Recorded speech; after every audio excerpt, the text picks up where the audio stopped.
help to illustrate life, that we are confronted with both good and evil.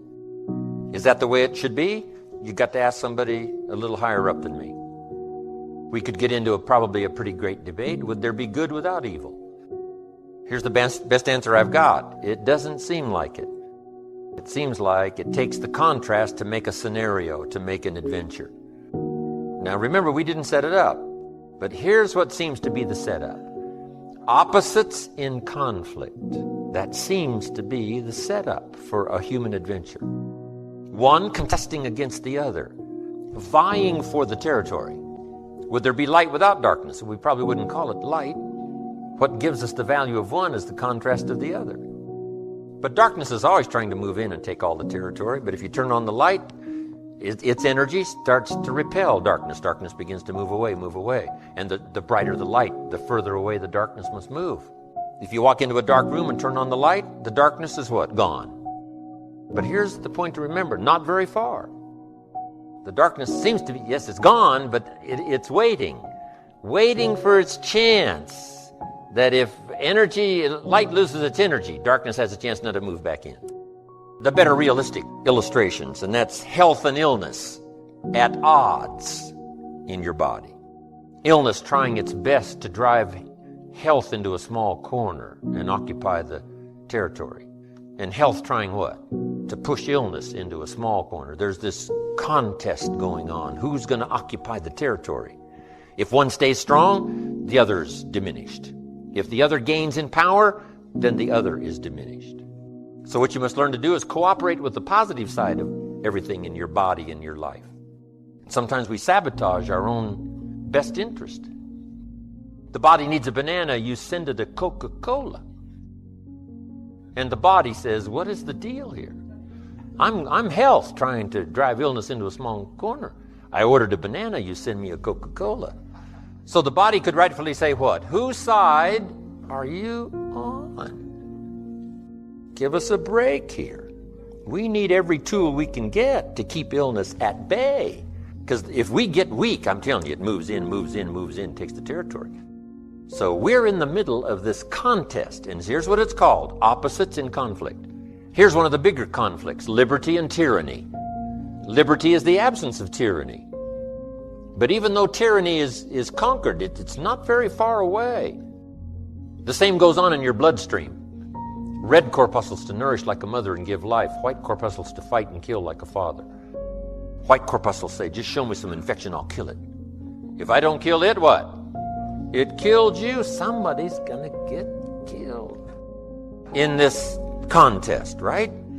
Good, evil, liberty, tyranny, right? Health, illness, winning and losing.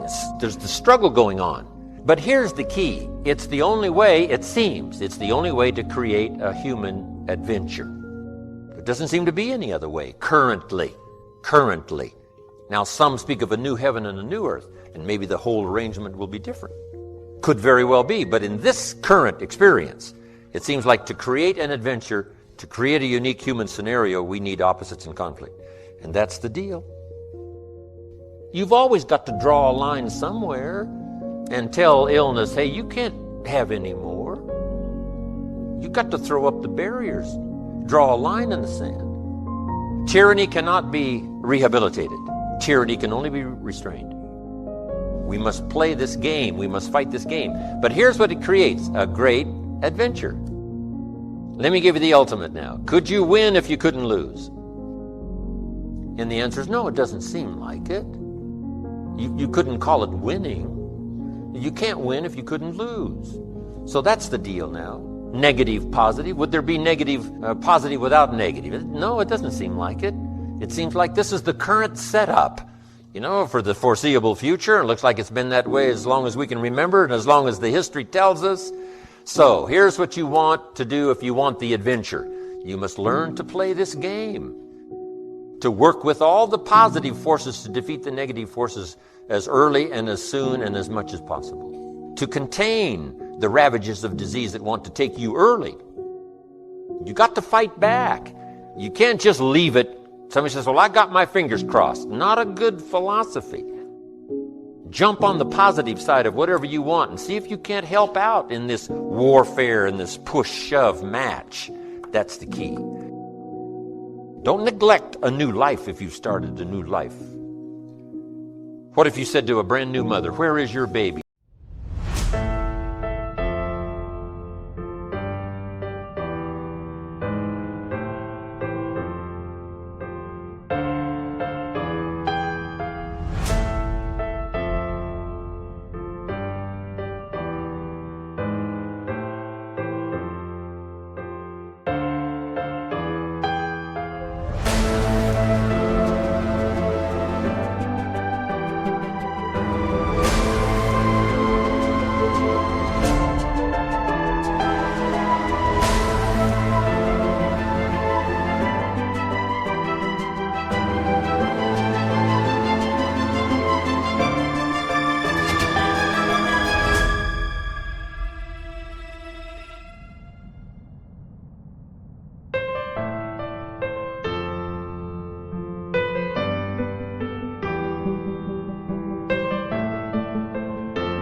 She says, "I have no idea."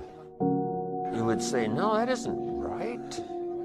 If you start a new life, you must care for it. You must protect it. You must give it life, give it nourishment. Now here's the other part. You must protect it. That's why the old wise man said, we must learn to love and hate. So underline that. You must learn to love and hate. And the illustration he used was, you must learn to love good and hate evil. To deal with the weeds in your garden, you got to hate weeds. You got to hate them enough to what? Kill them. You can't say, "Well, poor weeds." Say, "No, this ain't the deal, poor weeds." Don't go soft on this stuff now. You got to hate evil. You got to hate the weeds that are out to destroy your garden and rob your children of the nourishment they deserve.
got to take the life of the weeds, or they will take the life of your garden. Somebody's going to get killed. Remember? So, learn the good evil. Now, here's the greatest battle in the mind. Here's what you must not become: a victim of yourself.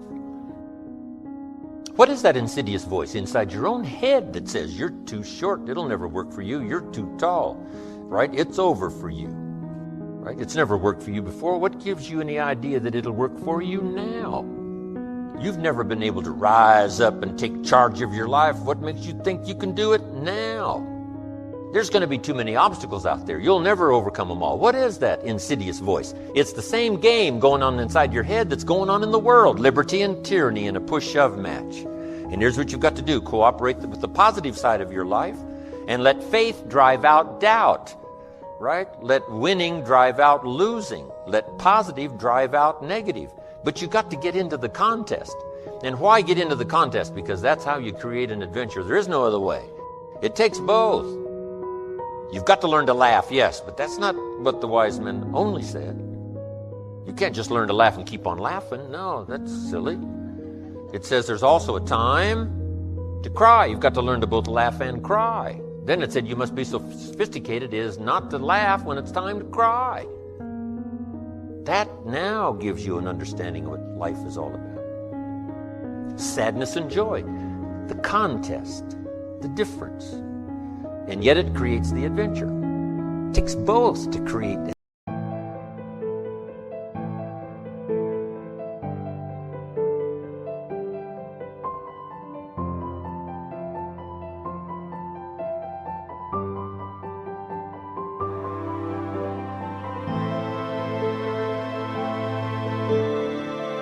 Adventure.